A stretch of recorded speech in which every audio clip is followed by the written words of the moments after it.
Buenas tardes a todos, ¿cómo están? Bienvenidos a la clase de hoy. Em, Como probablemente ya saben, hoy vamos a comenzar el tema de ecuaciones diferenciales, ¿vale? Y el módulo de ecuaciones diferenciales. ¿Listo? Profe, una duda. Sí, pregunta. El quiz del viernes, ¿qué temas va a abarcar? Lo que veamos en la clase de hoy más lo que vimos el viernes pasado, como es costumbre. ¿Listo? Listo, profe. Vale. Creo que Laura levantó la mano. Yo Sí. tengo otra pregunta. Dime. ¿El teorema de comparación va a salir en el parcial 2? No. Ok, solo en el quiz de esa semana. Sí, de todas maneras, nosotros vamos a volver a este tema de comparación cuando veamos el tema de series. Entonces, pues digamos que no es tan grave que no salga en el parcial. Pero sí va a salir en el quiz de esta semana. ¿Listo? Ok, gracias.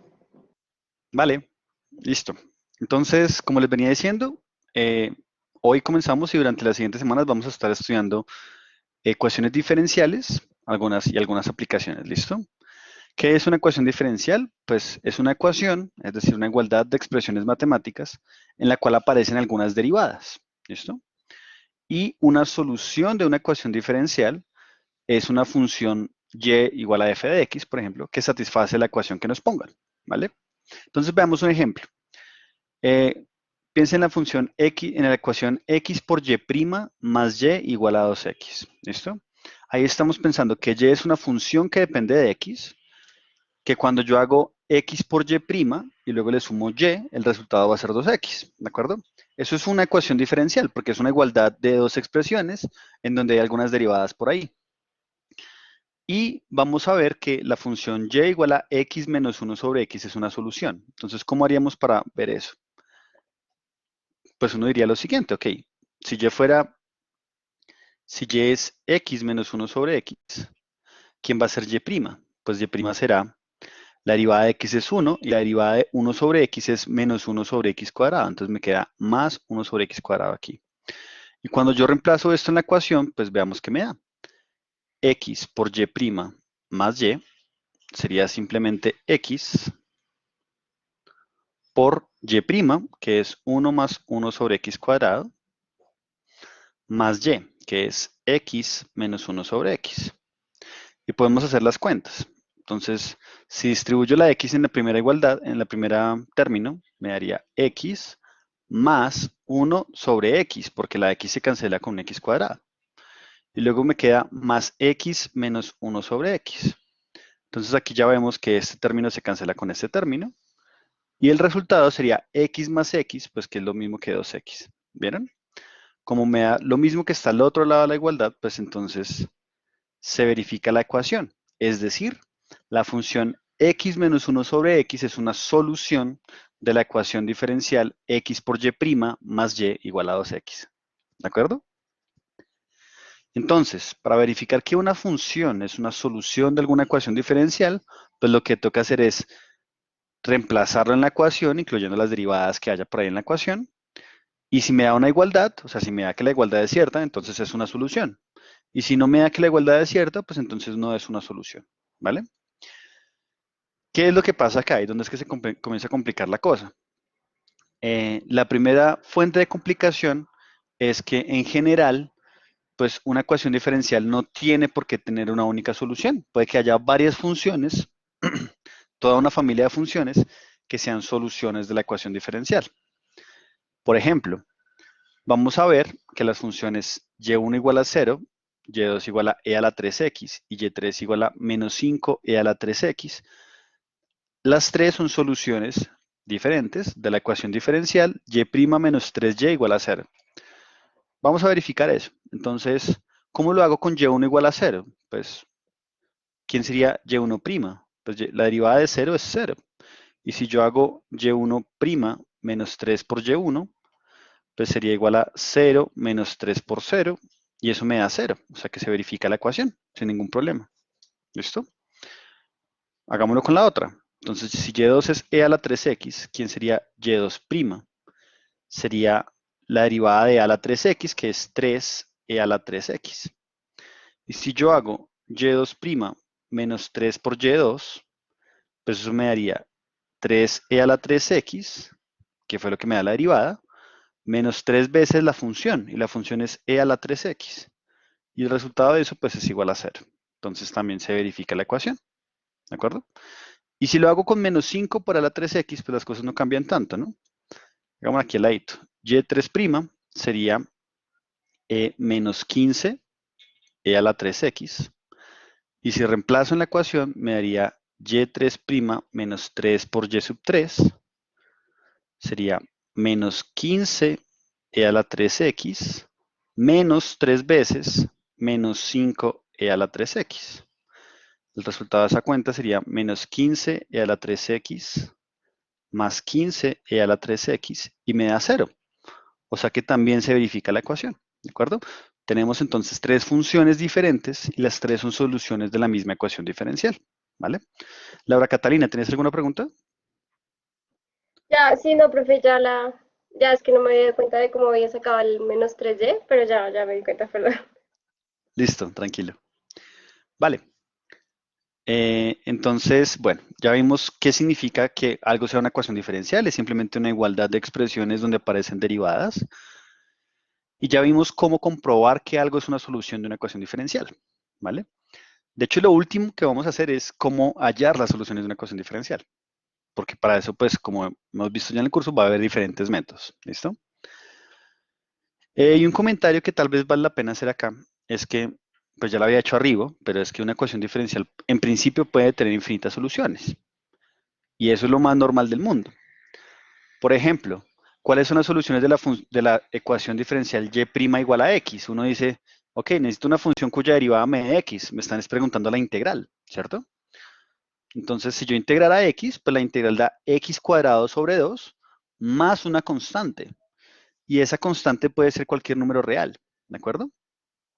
Entonces, es muy normal que una ecuación diferencial tenga infinitas soluciones, una por cada valor de cierta constante que va a aparecer por ahí. ¿Listo? Las más sencillas, pues son las que ya vimos, que son las integrales, ¿cierto? Las integrales son soluciones de algo de la forma y' igual a f de x. Entonces, y es igual a la integral de f de x y eso sale con unas constantes, ¿de acuerdo? Sin embargo, si entre todas esas soluciones yo quisiera determinar una solución específica, es necesario hablar de condiciones iniciales, ¿vale? ¿Qué es una condición inicial? Es simplemente, uno lo puede pensar como un valor específico que yo quiero que mi solución tome, ¿vale? Por ejemplo, de todas las soluciones de esta, o sea, de todas las soluciones de esta ecuación diferencial, que son de la forma x cuadrado sobre 2 más una constante, hay una única solución que satisface que y de 2 es igual a 5. Y esa solución, pues cuando ustedes lo reemplazan, se dan cuenta que es cuando el valor de la constante es 3, ¿de acuerdo? Ahorita más adelante, cuando veamos campos dependientes, se van a dar cuenta que eh, es posible que una ecuación diferencial tenga muchos dibujos de posibles soluciones, pero solamente va a haber una curvita que satisfaga la ecuación inicial que nosotros le pongamos, ¿de acuerdo? Y eso es un poco la idea. La forma de distinguir entre diferentes soluciones de una ecuación diferencial es a través de condiciones iniciales, ¿vale? Igual eso lo vamos a estar trabajando una y otra vez durante estas clases, entonces tranquilos que vamos a volver aquí a este tema. Y ahí viene la primera pregunta. La primera pregunta que uno se puede hacer es, ¿por qué estaríamos interesados en las ecuaciones diferenciales? Pues resulta que muchos de los modelos matemáticos que usamos para describir fenómenos naturales o los precios de ciertas cosas en el mercado económico o ciertos fenómenos de crecimiento poblacional o de esparcimiento de rumores o todo este cuento, se basan en estudiar una tasa de cambio, ¿vale? Y cuando uno le hablan de tasa de cambio y uno tiene algo de entrenamiento matemático, lo primero que se ve en la cabeza es una derivada, ¿cierto? La derivada es como una tasa de cambio instantánea, ¿de acuerdo? Entonces a uno le interesa mucho cómo cambia una cantidad con respecto a otra, ¿sí? Lo más fácil de ver es, por ejemplo, si ustedes les hablan de la velocidad, es porque les están hablando de cómo cambia la distancia con respecto al tiempo. O si ustedes les hablan, por ejemplo, del decaimiento radiactivo, es cómo cambia la cantidad de material radiactivo cuando va pasando el tiempo, ¿cierto? La mayoría de cambios, de las tasas de cambio en las que uno está interesado en la vida real, pues dependen del tiempo, es verdad. Pero también hay otras. Uno puede preguntarse, por ejemplo, cómo cambia el volumen de un objeto cuando uno le va cambiando como una de las dimensiones. ¿De acuerdo? O cómo cambia el área de un objeto cuando uno le cambia como el largo o algo así, como cuando uno está haciendo un zoom en el computador.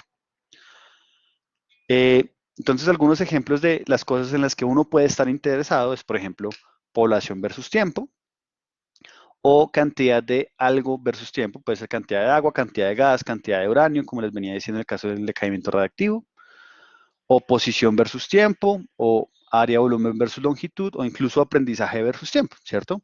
¿Cómo va siendo el ritmo de aprendizaje a medida que va pasando el tiempo de entrenamiento o del tiempo en que ustedes van viendo un curso, por ejemplo? Y normalmente hay dos variables en juego, ¿sí? Una de esas variables pues, se va a llamar la variable independiente, que es la que dejamos que crezca libremente. Y lo que nosotros queremos saber es cómo cambia otra variable, que tenemos la variable dependiente, con respecto a los cambios de esa variable independiente.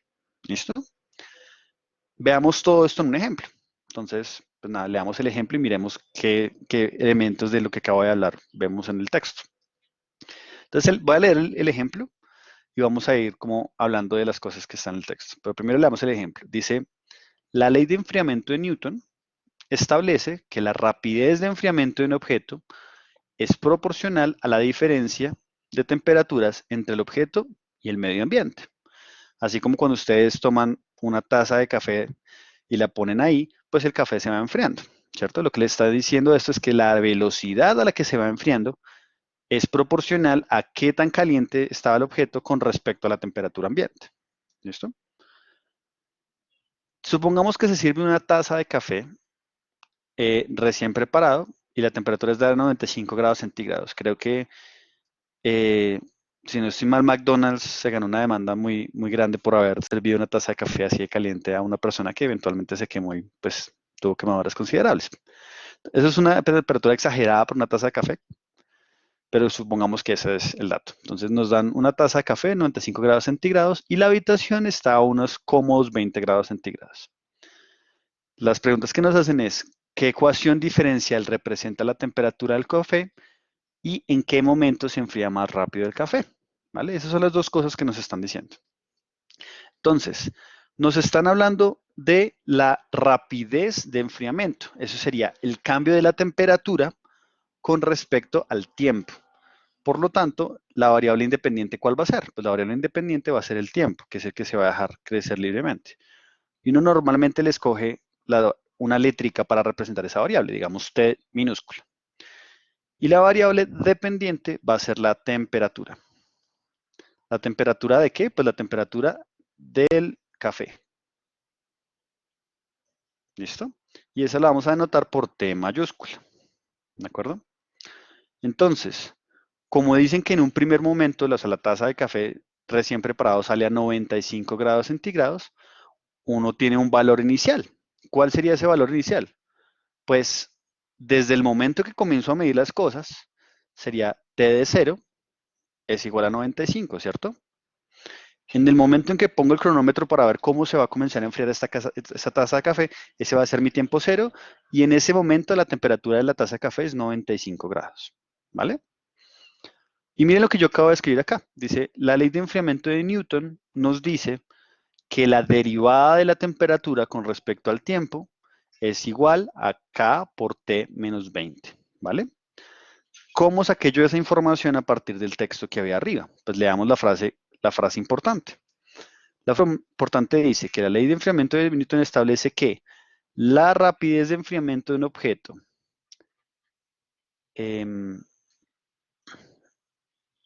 es, ¿cierto? Proporcional a la diferencia,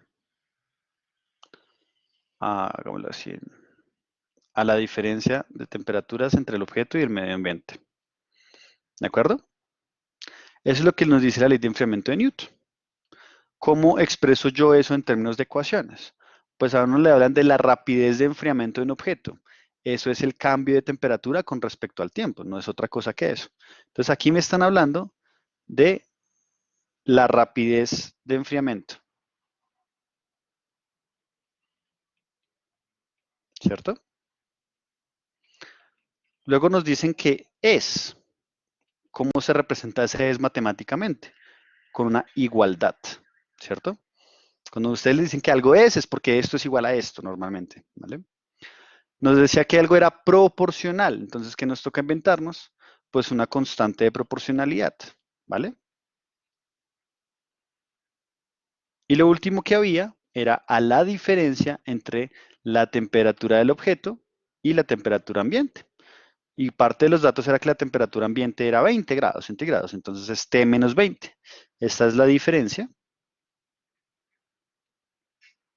entre la temperatura del objeto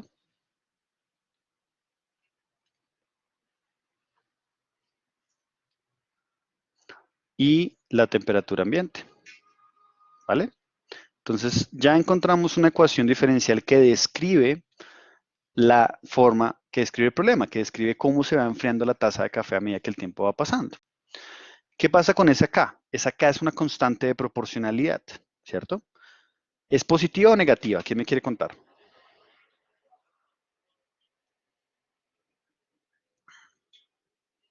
¿Qué me dicen ustedes?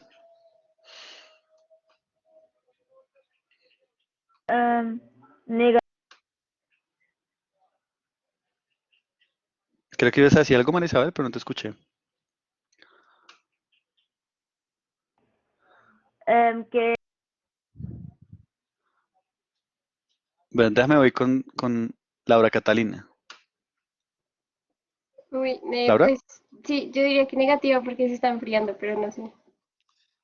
Exacto, bueno, en principio no se sabría, pero la pista me la da este T menos 20, ¿cierto? El T es 95 en primera instancia, ¿cierto? 95 menos 20 es positivo, eso da 75. Y ahora sí lo que tú dices tiene sentido. Se supone que se tiene que comenzar a enfriar. Entonces no tendría sentido que el cambio de la temperatura con respecto al tiempo fuera positivo, porque significaría que la temperatura va aumentando, ¿cierto? Recuerden que si la derivada es positiva, entonces es porque la función va creciendo. Entonces, en efecto, tiene que ser negativa porque se va enfriando, ¿listo? Y además tenemos unos datos importantes. La temperatura, que digamos que quisiéramos responder esta pregunta, ¿en qué momento se enfría más rápido el café? ¿Listo? Laura, ¿tienes alguna pregunta? Sí, o sea, es que yo estaba de acuerdo con Laura acerca de que iba a ser negativa, pero no entiendo el análisis que tú hiciste para determinar que era negativa. Entonces, era así Vale, la el pregunta. análisis que yo hice fue mirar qué está pasando en el tiempo cero y qué va a pasar justo después, ¿sí? Entonces, en el tiempo cero estoy a 95 grados, ¿de acuerdo? Y justo después yo espero que se enfríe, ¿de acuerdo? Entonces ahí es donde uno se da cuenta, ok, eso significa que la temperatura con respecto al tiempo tiene que comenzar a bajar, a disminuir, ¿de acuerdo? Como comienza a bajar, entonces, pues este numerito de acá tiene que darte negativo. Y si yo ya sé que el numerito, el factor de la derecha es 95 menos 20, o sea, 75, pues el K tiene que ser negativo para que todo el numerito sea negativo. ¿Estamos de acuerdo? Sí, gracias. Vale. Olivia, cuéntame. Sí, Darío, quería saber si yo lo veo por este lado, digamos que al lado izquierdo tenemos una rapidez, pero sé que cada vez que la temperatura se empieza a acercar más a los 20 grados, esta rapidez va a ir disminuyendo, más allá de que la Es temperatura correcto. suba, baje, lo que sea. Entonces necesito una derivada que tenga una pendiente negativa y por eso la K debería ser negativa, ¿no? Eh, pero eso depende del T. O sea, ¿qué pasaría, por ejemplo, si tú arrancaras con un objeto, no una taza de café, pero un objeto que está, no sé, a menos 5 grados, un cubo de hielo que acabas de sacar de la nevera? Entonces, probablemente lo que va a pasar es que se comienza a calentar, ¿cierto? Ah, ya te entendí. Lo que tú dices es que independientemente de si el objeto está más caliente o más frío, igual va a ser negativo. ¿Es lo que estás diciendo, Olivia?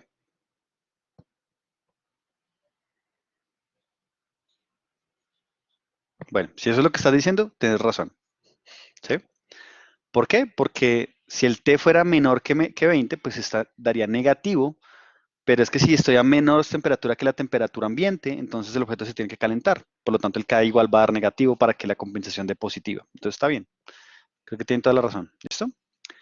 Bueno, vamos a saltar un poquito el análisis y vamos a usar algo que dijo Olivia hace un momento, que nos va a servir mucho, y es cómo esperamos que sea la gráfica de la temperatura con respecto al tiempo. O sea, si yo tuviera la gráfica de TDT, ¿cómo se debe ver esa gráfica? Pues esa gráfica tiene que, en el tiempo cero, tiene que pasar por la temperatura igual a 95 grados, ¿vale? Y además, yo qué sé, que a medida que se va enfriando la taza de café, pues la temperatura que va alcanzando son 20 grados, ¿cierto? Entonces, la mínima temperatura que yo debería estar esperando es 20 grados. ¿Qué es lo que comienza a pasar?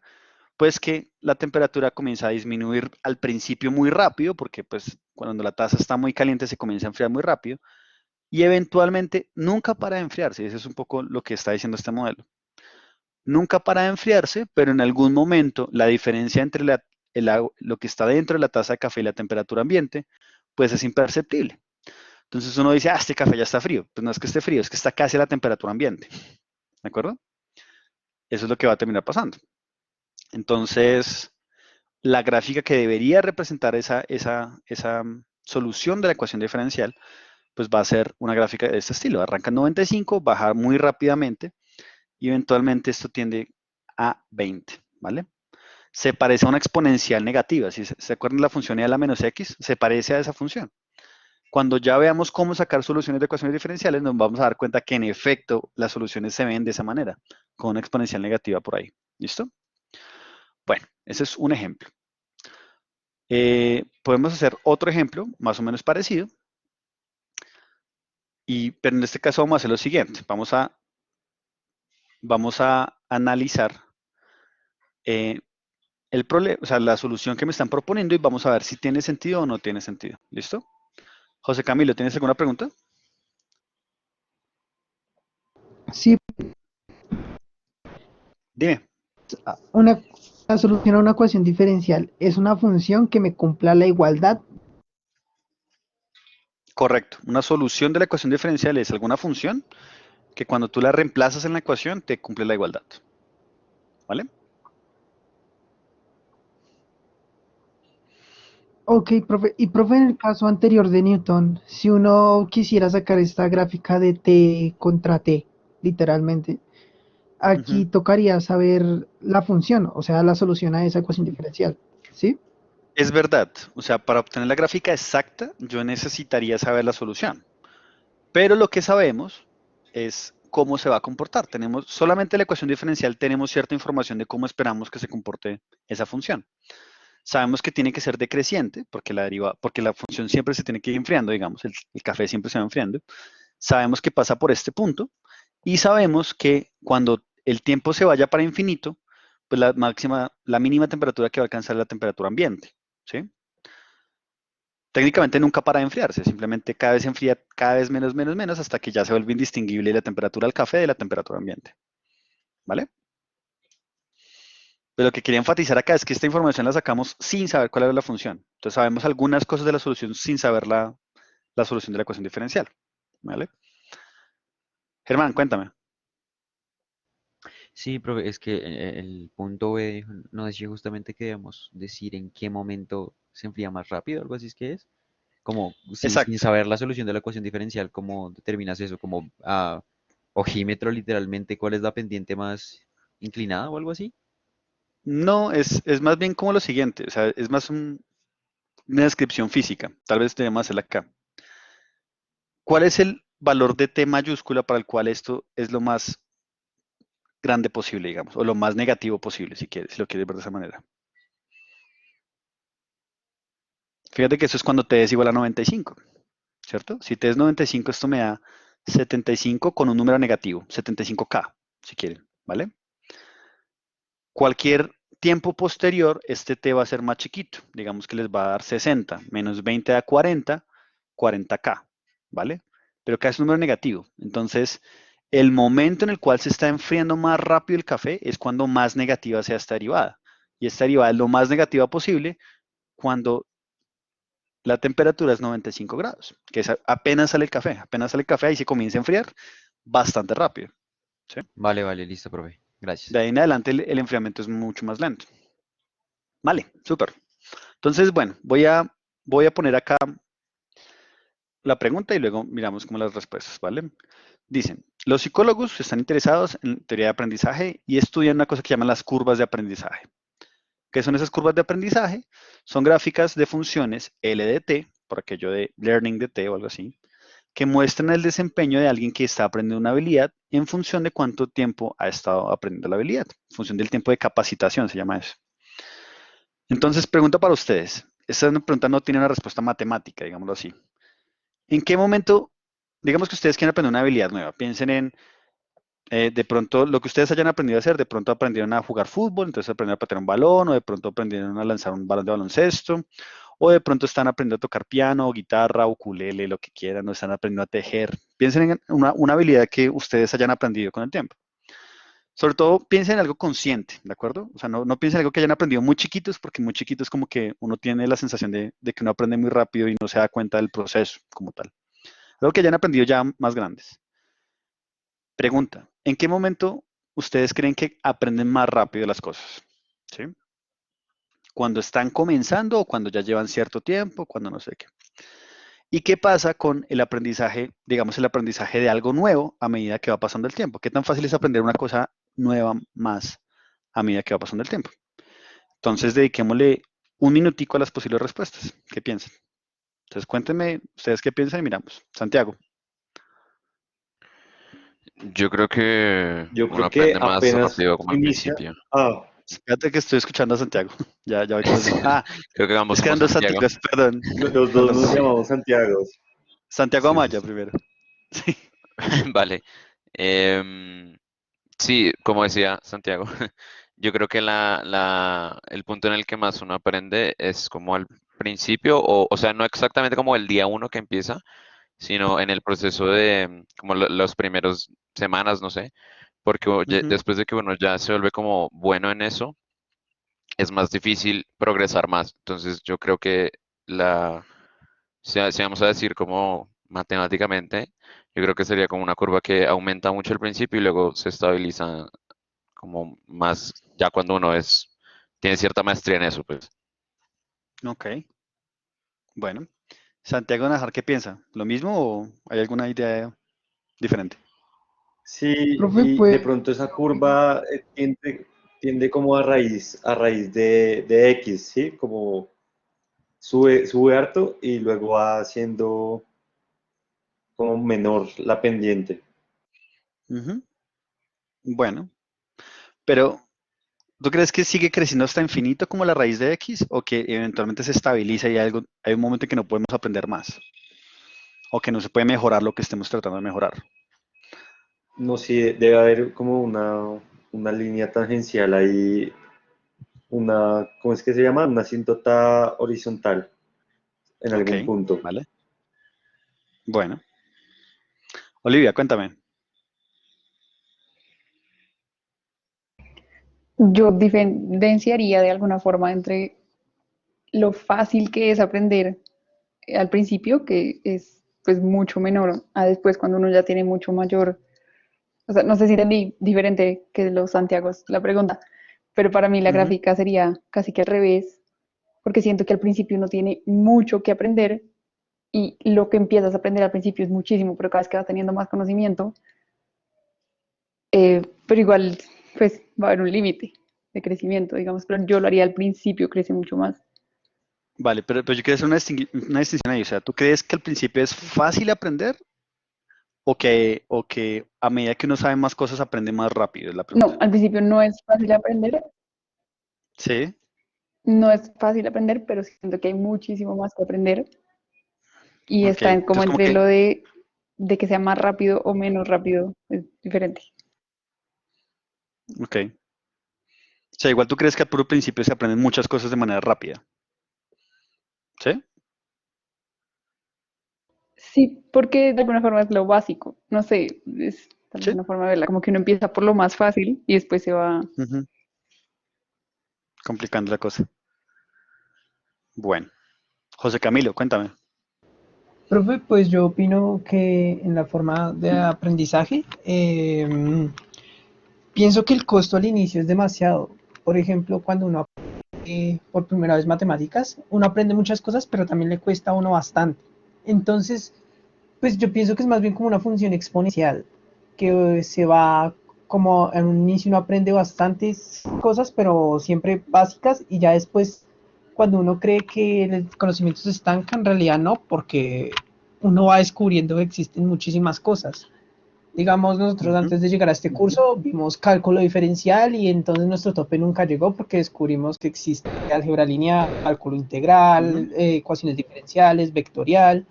Y seguramente cuando aprobemos estos cursos vamos a ver que existe variable compleja, álgebra lineal 2 y muchísimos de ahí para allá. Entonces pienso que el conocimiento en realidad no se estanca si en un inicio es complicado, porque pues Ok, todas las habilidades desarrollarlas en un inicio es más difícil que al final. O bueno, eso lo opino yo. bueno, está bien. Laura Catalina, cuéntame. Y yo creo que contigo tener Eh, esta tanda de preguntas para seguir. ok, bueno, yo creo que, digamos, al principio siento que sí sería como más difícil, o sea, sería como una línea no tan lineal, por así decirlo. Em, Ujú. sí, digamos, cuando uno está aprendiendo una nueva lengua, como que al principio a uno se le dificulta muchísimo y ya como que va aprendiendo más cosas y todo y ya como que o sea, se le va facilitando pues estos conocimientos. A pesar de que sean nuevos temas, pues ya hay base, por lo menos. Entonces yo diría que Vale, primero, ajá, exacto. ok. Bueno, yo quisiera diferenciar una cosa, y es, aquí estamos hablando como de cómo va mejorando el desempeño de la habilidad, ¿cierto? No tanto qué tan difícil es o no aprender esas cosas, sino cómo va mejorando el desempeño. Entonces, digamos que hay que hacer como una cierta distinción entre qué tan difícil es al principio versus qué tanto mejora mi desempeño al puro principio, ¿vale? Son dos cosas distintas, digámoslo así. Igual lo que vamos a ver es un modelo que puede o no ajustarse a la realidad y eso ya lo veremos después. Pero digamos que el ejercicio es correr los 100 metros lo más rápido posible, ¿vale? Entonces ustedes el primer día arrancan y digamos que se hicieron 100 metros en, no sé, 30 segundos, por decir algo, porque no tenían entrenamiento, porque les faltaba masa muscular, por la razón que fuera. Lo que uno esperaría, creo yo, pues con el modelo que les voy a exponer, de hecho, es que a medida que uno vaya corriendo más, o sea, entrenando y corriendo más, ese tiempo se vaya disminuyendo, ¿cierto? Sin embargo, es razonable pensar que hay un numerito que vamos a llamar M, que es como el nivel máximo de desempeño que puede alcanzarse, que es lo más rápido que yo puedo correr los 100 metros, ¿cierto? Ese sería como el máximo desempeño que puede alcanzarse. ¿Por qué? Pues porque lastimosamente tenemos que desplazarnos con nuestras piernas de pronto, y eso tal vez lo certifica como el número, o sea, los tiempos del récord mundial de los 100 metros. Seguramente lo que ustedes están viendo es que con los años pues de vez en cuando se rompe el récord y baja, pero cada vez es más difícil romper el récord y cada vez la bajada del récord es por menos tiempo. Estamos hablando de centésimas de segundo o milésimas de segundo. ¿De acuerdo? Entonces, bueno, el punto que les quería contar es este. Uno esperaría que la cosa se vuelva más o menos, o sea, que la curva sea algo así, ¿de acuerdo? En donde al principio no sabemos nada, entonces el valor inicial del que tanto estábamos hablando ahorita sería en el tiempo cero, yo no sé nada. Entonces en cero es cero, ¿cierto? Los conocimientos básicos se adquieren muy rápido. Entonces en un poquito de tiempo pues ya tengo ciertos conocimientos y esos se adquieren de manera, digamos, rápida. Por eso es que aquí la pendiente es un poquito más alta, ¿sí? Y a medida que eh, va pasando el tiempo, pues de pronto llega a un buen nivel, ¿sí? Pero pasar de un buen nivel a un nivel profesional, fíjense que la diferencia no es mucha y sin embargo requiere mucho más tiempo de entrenamiento. Y ya cuando uno llega a algo acá, algo así, ¿cierto? Esto lo queda en otro color, pero bueno. Ya cuando uno llega a un nivel profesional, distinguir entre el nivel profesional o el nivel Messi, digámoslo, llamémoslo el nivel Messi por decir algo, o el nivel Michael Jordan, lo que sea, es muy difícil, ¿cierto? Necesita muchísimo más tiempo de entrenamiento, excesivo más tiempo de entrenamiento para pasar de un nivel profesional al nivel Messi, digámoslo así. Y eso es un poco la enseñanza de este modelo. ¿Cómo estamos tratando de modelar esto matemáticamente? Pues una forma es decir, ok, pues es la, la velocidad de aprendizaje es proporcional a lo que me falta por aprender. Entre más me falte por aprender, eso significa el puro principio, pues más rápido voy aprendiendo. Pero a medida que me falte ya muy poquito para llegar a lo máximo que puedo aprender, pues el nivel de, o sea, el tiempo que tengo que invertir aprendiendo ese poquito es mucho mayor, ¿de acuerdo? Pero ustedes tienen toda la razón, o sea, es posible que esto no sea un buen modelo que se ajuste a la realidad. Es posible que un buen modelo sea más bien algo así, como algo que al principio es lento, ¿cierto? Que después se va acelerando y que después se vuelve algo así, ¿sí? Esos modelos existen y esos modelos se llaman las curvas S de aprendizaje. Entonces, las pueden buscar si quieren como en fenómenos de, pues en estudios de psicología. Las curvas S de aprendizaje. Y la S, pues porque parece una S, ¿no? También existen esos modelos y se modelan de forma diferente, ¿vale? Si no estoy mal, ese tipo de modelos es lo que está detrás de los estudios de aprendizaje automático. Hay ciertos algoritmos de aprendizaje automático que utilizan funciones de este estilo, que son funciones tipo S, ¿vale? Bueno, entonces creo que vamos a pasar al siguiente comentario. Entonces déjeme ver qué viene acá. Hablo de población, me va a saltar ese ejemplo, pero está hecho en las notas, ¿vale? Entonces, igual a este ejemplo vamos a volver eventualmente cuando estemos haciendo aplicaciones de ecuaciones diferenciales. Entonces no me parece tan grave dejarlo aquí de lado y seguir adelante. Bueno, entonces hagamos una última pregunta y con esta pregunta terminamos este tema y pasamos al tema de campos dependientes. Ustedes tienen ahí una gráfica roja, ¿listo?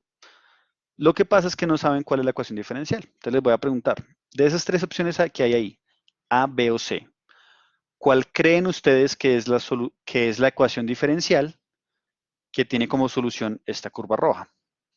¿Y por qué creen eso? ¿Listo? Entonces, la pregunta es la siguiente. Esta curva roja es la solución de una de estas tres ecuaciones diferenciales. La pregunta es, ¿cuál creen ustedes y por qué creen ustedes eso? Entonces, si alguien me quiere participar, levantar la mano y darme sus razones, así estén equivocadas, vale la pena. Entonces, los escucho.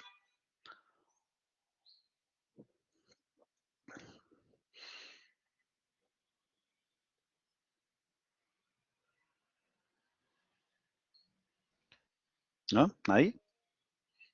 Santiago Najar, para que no vuelva a pasar. Cuéntame. Sí, de pronto la C. Y ¿Por qué crees que la sé? sí, yo lo argumentaría porque la derivada de y sería como la pendiente de la curva y necesitamos que en algún punto sea positiva y que luego se haga negativa. Y Ok, creo que la C nos podría dar una respuesta bastante como cerca de lo que queremos. bueno. Listo. Salomón, ¿qué opina? ¿Está de acuerdo o no está de acuerdo? Sí, profe, iba a decir lo mismo. Sí, excelente. ¿Quién más está de acuerdo con que es la C o alguien piensa que es otra? Profe, yo pienso que es la B, porque, a ver, uno mira aquí la ecuación corta en mayor a cero, entonces la A no puede ser porque no tiene nada que ver con eso. Está entre B y C para mí. Y pues de lo que estoy viendo, la C tiene un negativo y eso es como si la gráfica estuviese hacia el otro lado o hacia abajo. Entonces para mí no se comporta si se establece que ese es el eje positivo. Para mí sería B. Listo. ¿Y quién está de acuerdo con José Camilo? ¿O quién cree que es la A?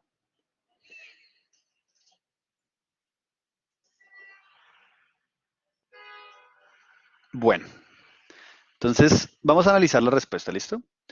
Hay una cosa que dijo Santiago que me parece bastante interesante. Ah, Olivia, perdón. No hay que estar levantaste la mano. Dime,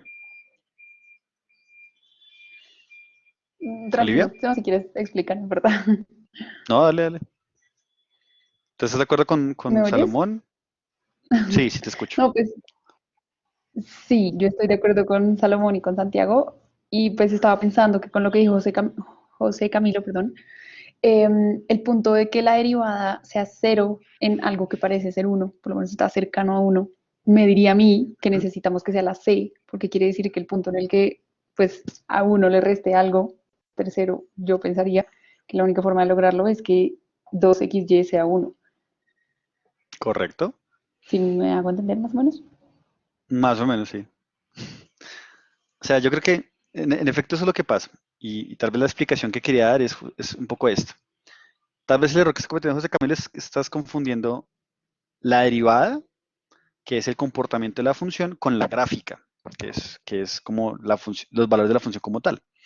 Entonces, es cierto que esta función no toma valores negativos, siempre toma valores positivos, pero esta expresión corresponde únicamente a la derivada. Entonces, solamente me va a decir cómo se va comportando la función o no. ¿Listo? Vamos a descartar primero este. Entonces, ¿por qué descartamos este? Porque si x y y son positivos, me daría que la derivada es positiva. Es negativa, perdón, ¿cierto? O sea que la función como que siempre estuviera bajando, pero es que acá hay un pedacito de la función que va subiendo. ¿De acuerdo? Entonces, como detectamos un pedacito de la función donde tanto x como y son positivos y sin embargo la función va creciendo, en esos puntos la derivada es positiva, por lo tanto no podría ser la a. ¿Listo? Queda descartada la a. Por una razón muy parecida se descartaría la b. ¿Por qué? Porque esta expresión querría decir que si x y y son positivos, entonces la derivada siempre es positiva. Es decir, que la función siempre debería ir creciendo, pero es que acá hay un pedazo grandote de la solución que va bajando. ¿De acuerdo? Entonces, recuerden que la derivada es positiva si la función crece y negativa si la función decrece. ¿Qué pasa con esta solución que está aquí, que fue la que dijeron Santiago, Salomón y Olivia? Pues que al puro principio, cuando x y y son muy chiquitos, ¿cierto? Es positiva, porque es 1 menos algo, ¿cierto?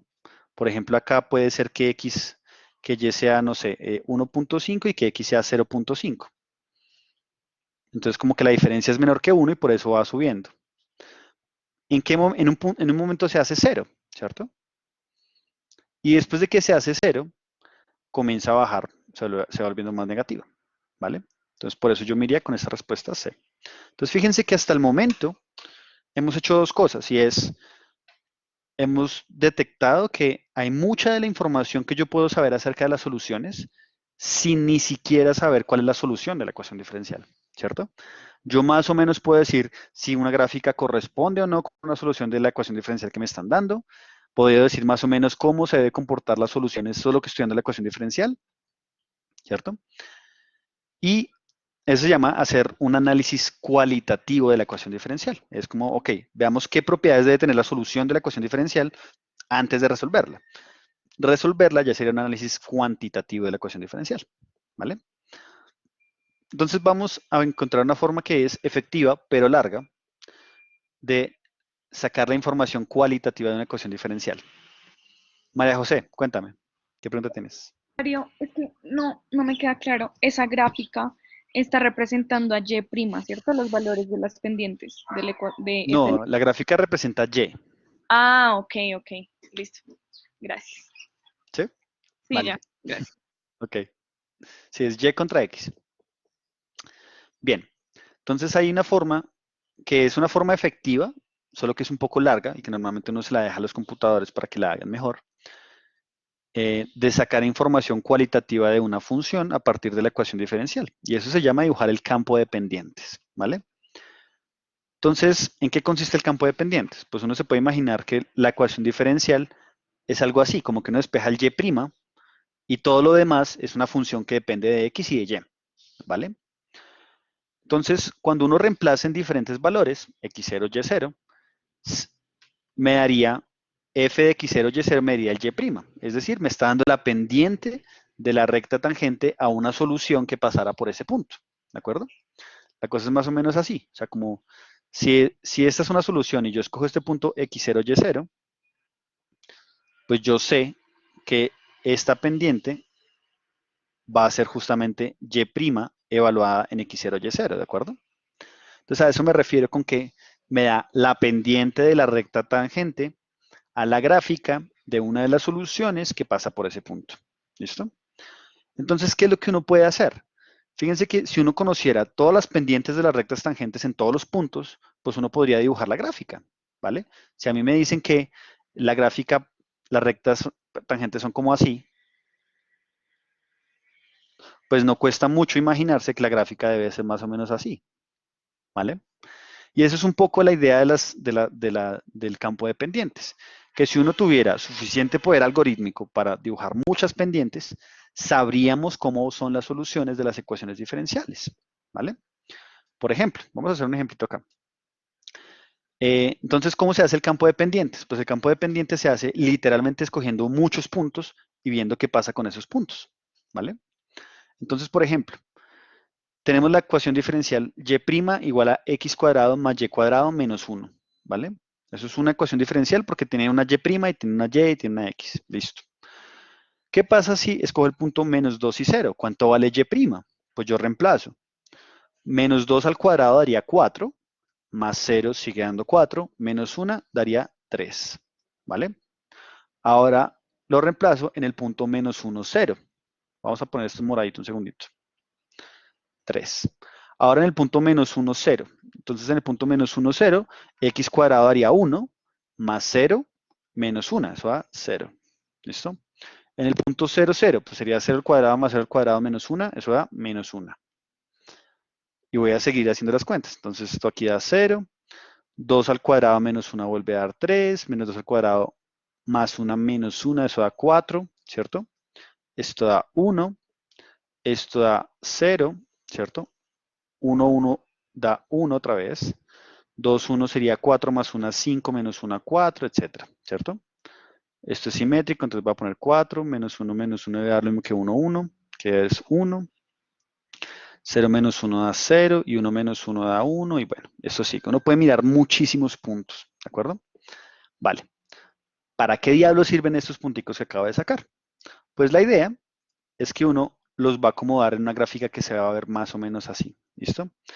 ¿Yo qué estoy pintando en la gráfica? Entonces déjeme primero, me voy a ir un poquito a la derecha, como para que entendamos más o menos qué es lo que yo debería de pintar. Entonces voy a copiar esta gráfica, la voy a poner aquí a la derecha. Se me fue con la gráfica. Vemos esto, vale. Entonces, ¿qué es lo que yo debería pintar? Pues con estos datos, uno debería decir, ok, vamos a pintar un plano cartesiano, que digamos que es este. Aquí está el eje Y. Aquí viene el eje X, ¿vale? Y en cada puntico que me digan ahí, yo pinto una línea chiquitica con la pendiente que me diga el valor morado. Me explico. Digamos que estamos en el punto menos 2, 0. Entonces el punto menos 2, 0 es como menos 1, menos 2 y 0. Ese sería este puntico de acá, ¿vale? En ese puntico, el valor morado es 3. Entonces yo debería pintar una gráfica de pendiente 3, que es una gráfica más o menos así, ¿vale? Yo hago una rectica chiquitica, chiquitica, pero de pendiente 3. ¿Qué pasa en el punto menos 1, 0? Yo hago una rectica chiquitica, chiquitica de pendiente 0. En el punto 0, 0 yo haría una rectica chiquitica, chiquitica, pero de pendiente menos 1, que sería bajando, ¿cierto? En 1, 0 da 1, da 0 otra vez, entonces vuelvo y lo hago así. En 2, 0 da otra vez 3, entonces es una cosa así. En menos 2, 1, ¿dónde está el menos 2, 1? Menos 2, 1 por acá es como 4, entonces es un poquito más inclinada que la que pinté antes, digamos que así, por decir algo. Menos 1, 1 sería por acá, y ahí la pendiente es 1, o sea que iría más o menos así. En 0, 1 la pendiente es 0, entonces va más o menos así. En 1, 1 la pendiente es 1, entonces aquí en este punto va más o menos así, etcétera, etcétera. ¿Listo? Cuando ustedes hagan muchas réplicas de esas, van a encontrar una gráfica así, literalmente, ¿vale? Y solo a manera de comparación, fíjense que en el punto 0, 0 tenía la pendiente menos 1, que era esta que tenía por acá, ¿sí? Es este valorcito que estaba acá. Y en el punto 1, 0, tengo la pendiente 0. Aquí no está pintada, pero debería haber estado acá. Y lo mismo es en este punto de acá, ¿vale? Entonces uno termina con un campo así, que se llama el campo de pendientes de la ecuación diferencial. ¿Y cuál es la idea de ese campo? Pues que cada una de las soluciones corresponde a una gráfica que se va a obtener de la siguiente manera. Pero primero vamos con una pregunta. ¿Quién levantó la mano? No me salió el nombre. Ah, Laura, ¿cómo estás? Una pregunta, ¿por qué hay el 3 y el menos 3? ¿O no tiene relevancia o por qué? O sea, tú dices por qué puse la gráfica Sí, entre menos 3 y 3. sí. Simplemente por cortarla un poquito. Pero, o sea, esta gráfica podría ser todo el plano cartesiano. ¿Sí? Ah, vale, listo, gracias. ¿Vale? Entonces yo les decía, una ecuación diferencial puede tener muchas soluciones, ¿sí? Una de las formas para sacar las soluciones es la siguiente, depende de las condiciones iniciales. Entonces, por ejemplo, ¿cuál sería la gráfica que en 0 me da el valor de 0? Pues tiene que ser la gráfica que pasa por este punto. ¿Estamos de acuerdo? Ahí está el puntico rojito pintado. Y uno lo que hace es hacerle caso a las pendientes de ahí en adelante. Entonces, por ejemplo, si yo me fuera hacia adelante, digamos que de aquí salto acá. ¿Qué me dice esta pendiente? Que me vaya costando un poquito, ¿ok? Aquí la siguiente pendiente me dice que vaya subiendo. Esta pendiente me dice que suba un poquito más. Esta pendiente me dice que suba un poquito más. Entonces yo creo que eso va a ir como así. Y si me devuelvo en la gráfica, aquí me dice que vaya un poquito para allá. Aquí me dice que vaya para allá. Aquí me dice que me vaya costando, ¿sí ven? Vea que lo que yo estoy haciendo es como hacerle caso a lo que dicen las pendientes. Y aquí dice como que me vaya costando, que me vaya costando, como que me vaya como así. ¿Listo? Esa gráfica en rojo sería la gráfica de la solución de la ecuación diferencial que satisface esta condición inicial de y de 0 igual a 0. ¿Listo? Es una de las soluciones de la ecuación diferencial. Habrá otra solución que pase por y de 0 igual a 1. Entonces, y de 0 es igual a 1 es colocar este puntico, ¿no? En 0 vale 1. Y de ahí en adelante le hago caso a la ecuación diferencial. Entonces arranco, ok, me voy por acá, voy subiendo y sigo yéndome. Y hacia allá dice que me acueste, que me siga acostando más inclinado, así como así. ¿Listo? Esa sería otra solución de la ecuación diferencial. ¿Cuál podría ser otra solución de la ecuación diferencial? Por ejemplo, que y de 0 fuera igual a 2. Entonces, acá me pararía en este punto y la pendiente me dice una vez, suba rapidísimo. Pues yo subo rapidísimo. Y hacia abajo me dice, baje rapidísimo, váyase inclinando, pero aquí baje rapidísimo. ¿Vale? Y bueno, pues no le voy a alargar más el cuento. Básicamente, esta gráfica daría algo así. ¿Listo? Y la gráfica morada, que sería en este punto, perdón. Aquí es muy acostada, aquí como que se va acostando y luego vuelve a subir así, ¿vale? Y fíjense que es justamente las gráficas que teníamos a la derecha. Entonces, la gráfica original que yo tenía a la derecha era la gráfica de diferentes soluciones de la ecuación diferencial, dependiendo de cuál era la condición inicial que yo tenía. ¿De acuerdo? Bueno, ¿alguien tiene alguna pregunta por ahí? María Isabel, cuéntame. Pues sí, profe, es que hace rato tenía la mano levantada porque quería saber si... Es que yo pensaba antes que la integral era el área debajo de la curva, pero entonces acá era la pendiente, así que ahí tenía la duda y ahora tengo la duda de cómo se define ¿Tienes la duda de cómo qué?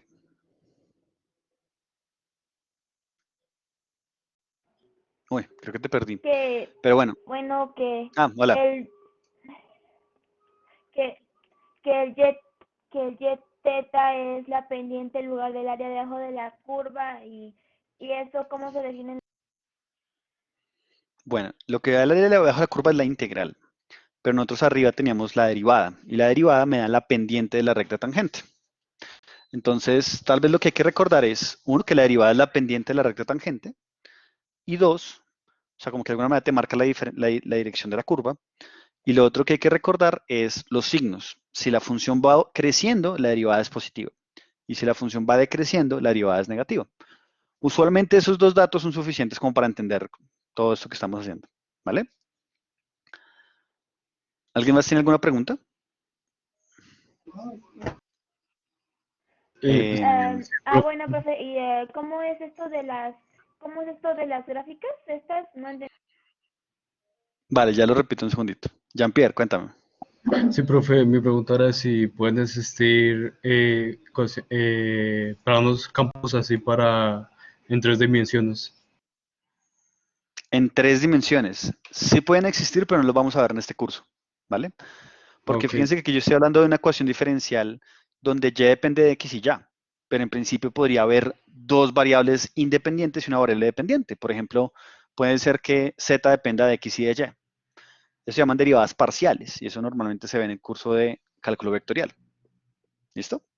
Y también se ve en otro curso más avanzado de ecuaciones diferenciales.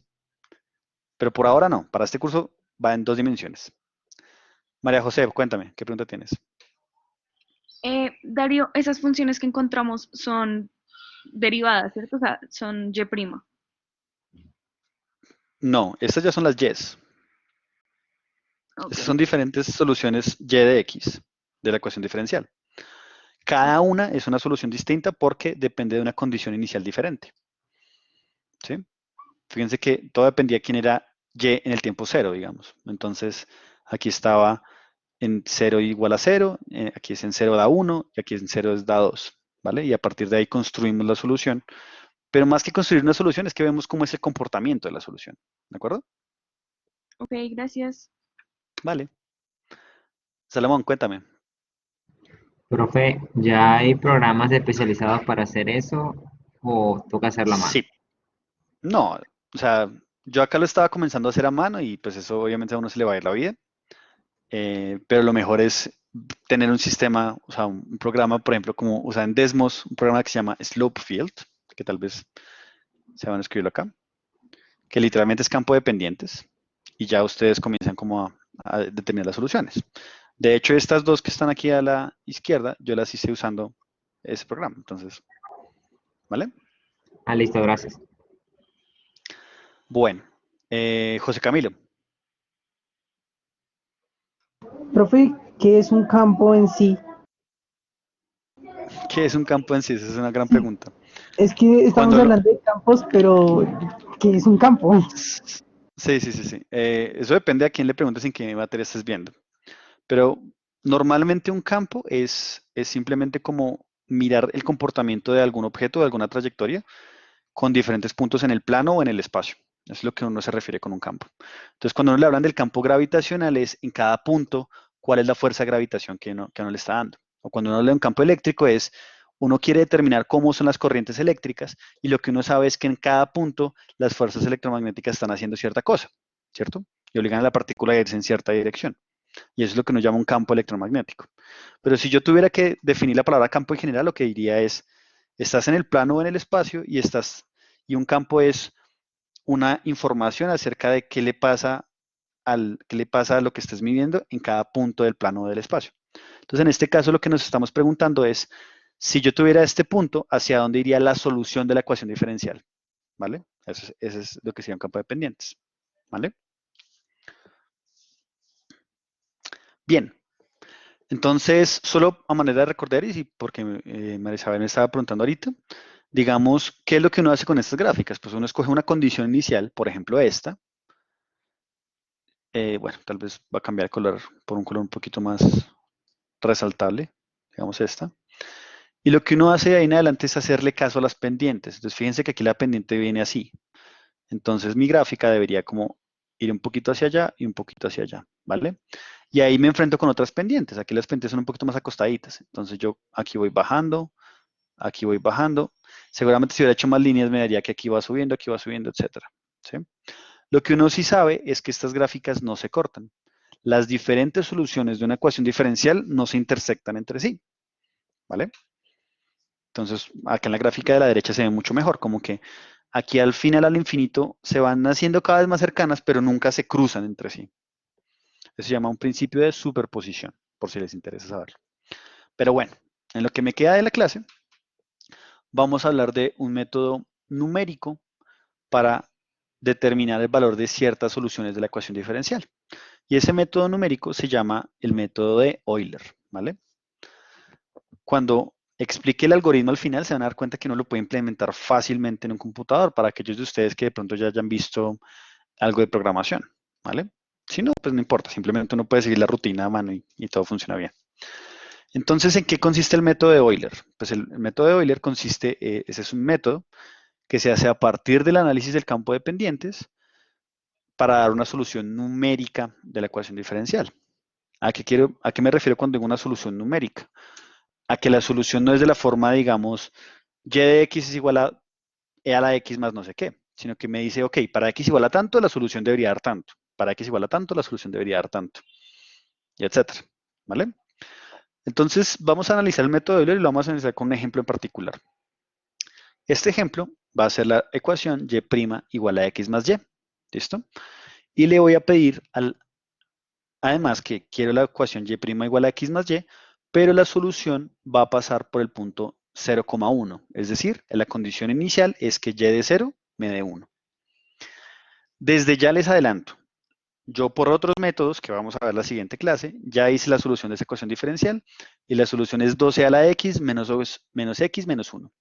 Y aquí en rojito ya hice la gráfica de esa función, ¿vale?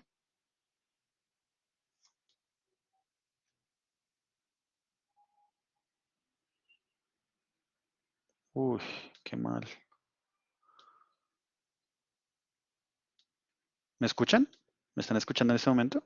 Sí, Sí, Darío. profe. Sí, profe. Sí, profe. ¿Y qué están viendo, y qué Sí, están viendo en la señor. gráfica? Estamos viendo como una curva y la ¿Como línea una curva tangente. roja y una recta azul? Sí. Wow. Sí, Sí, sí.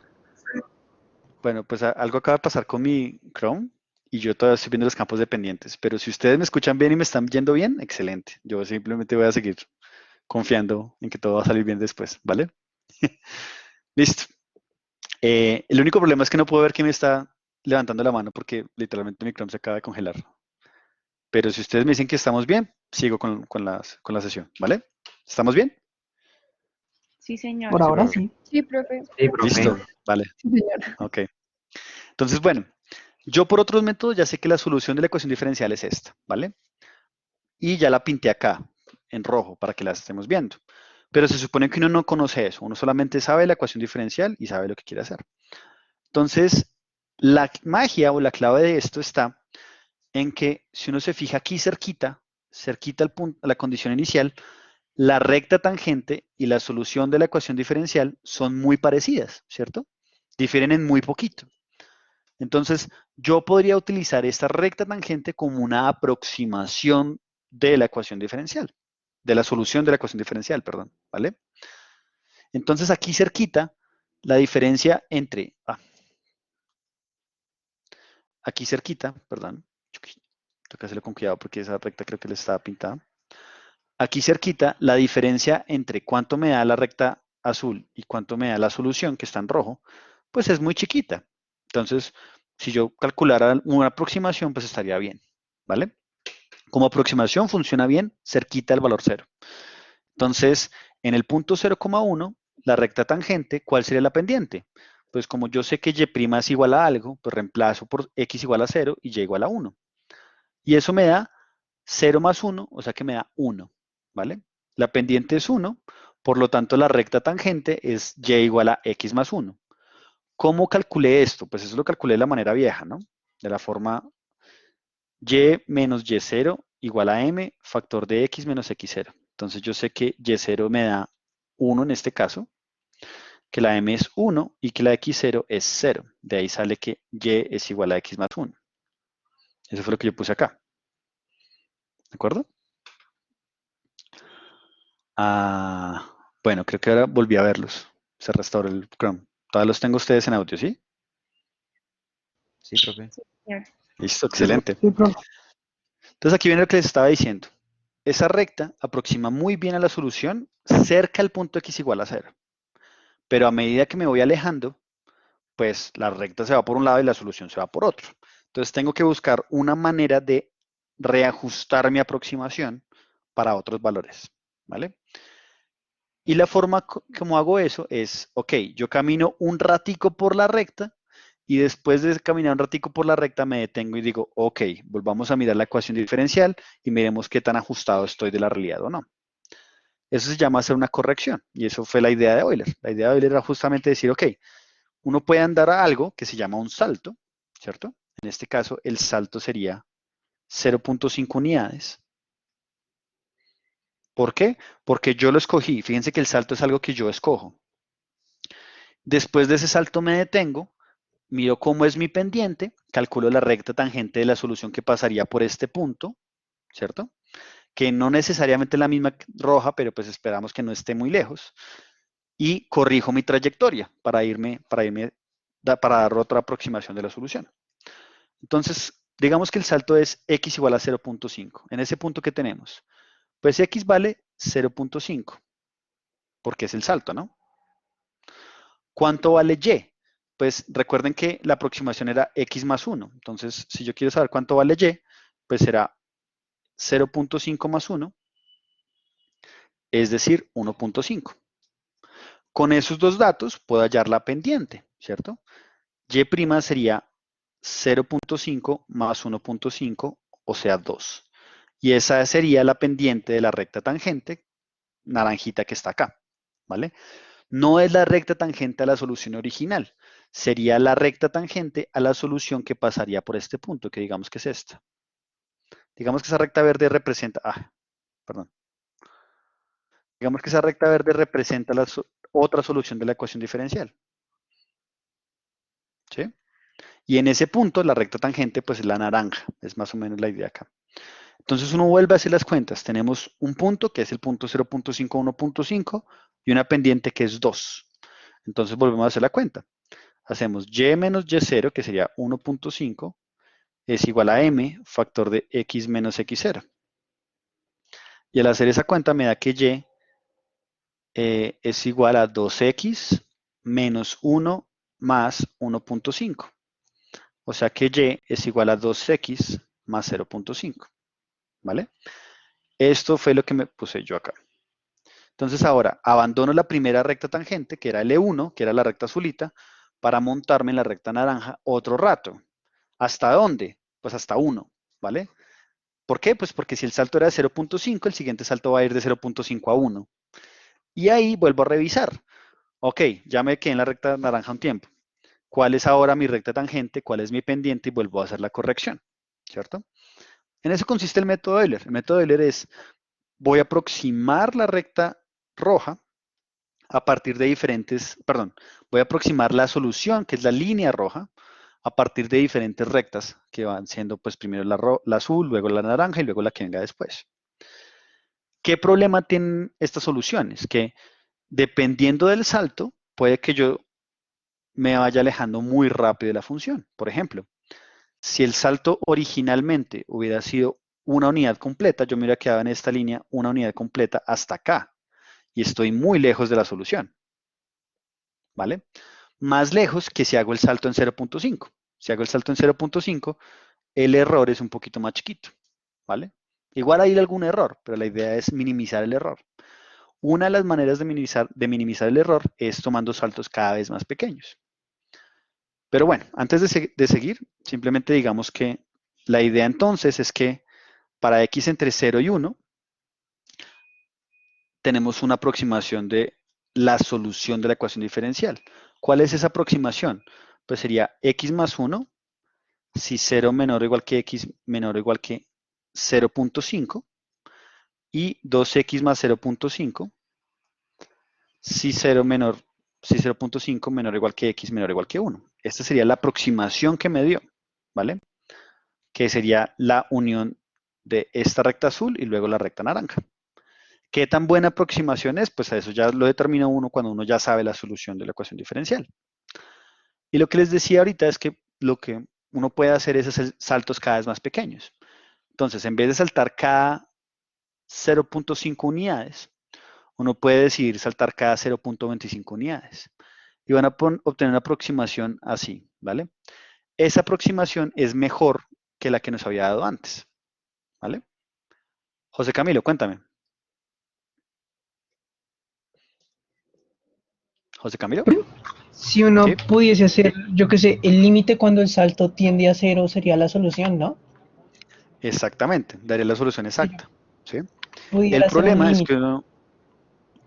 El problema es que uno puede hacer el límite de este proceso, ¿sí?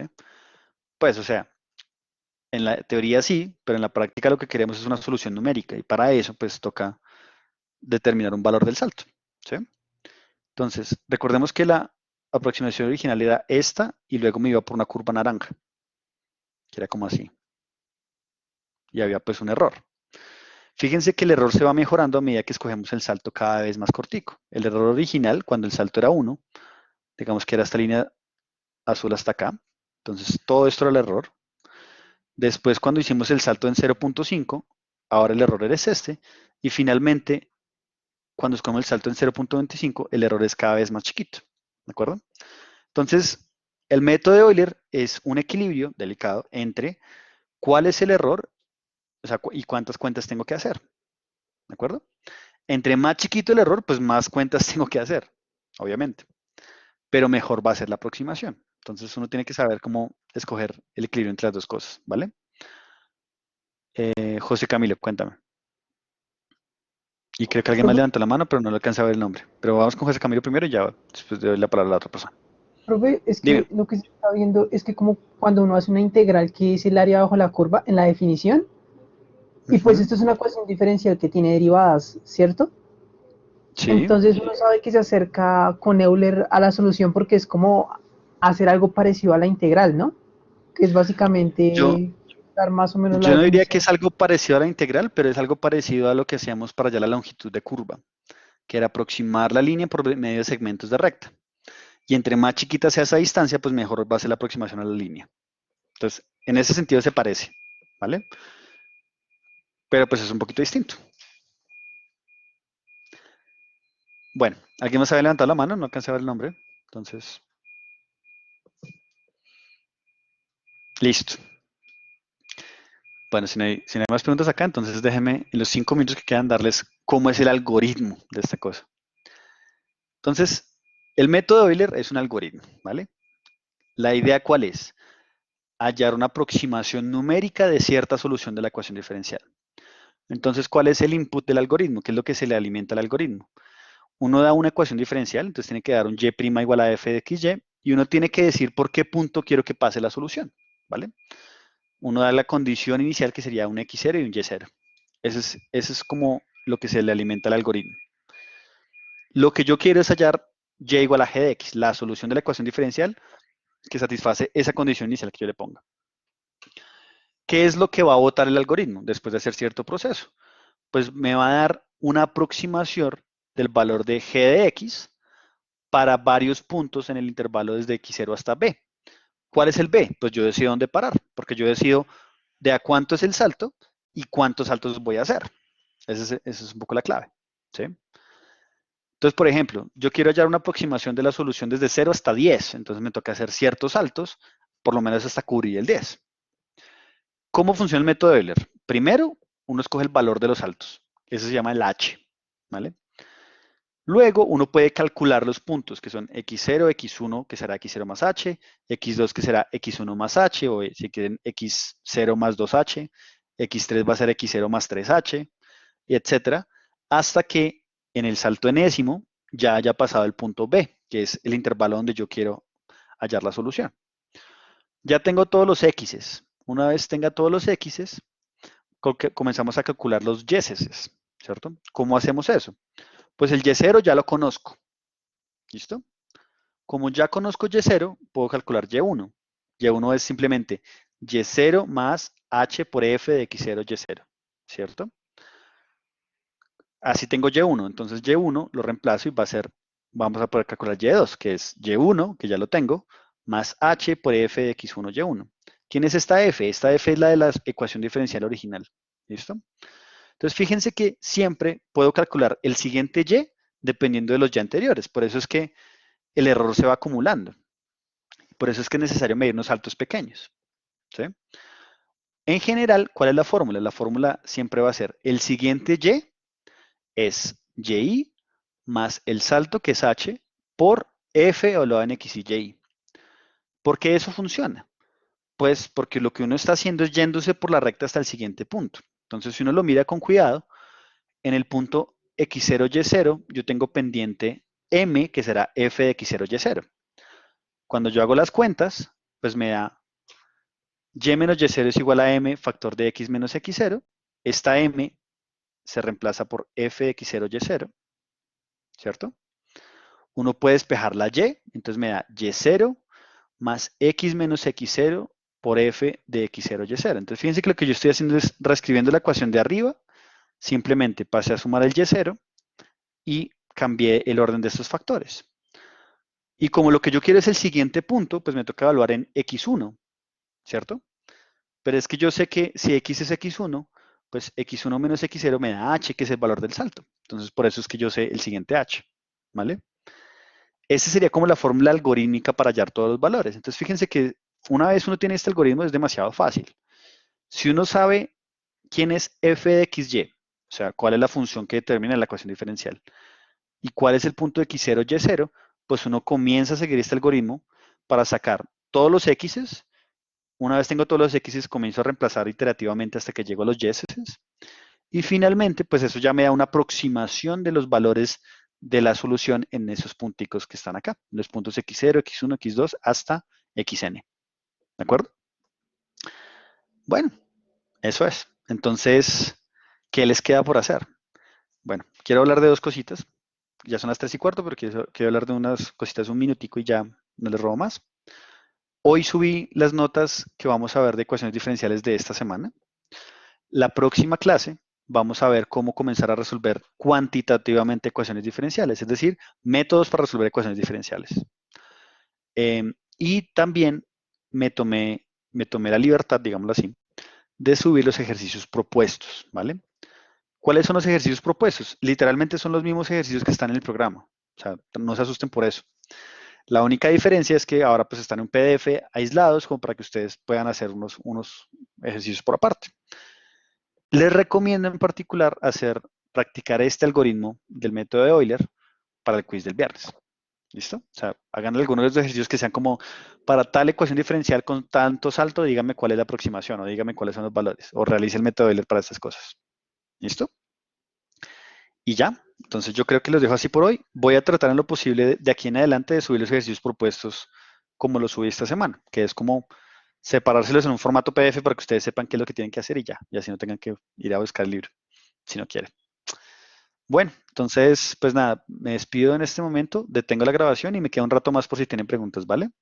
Entonces, si no, pues nos vemos el próximo viernes.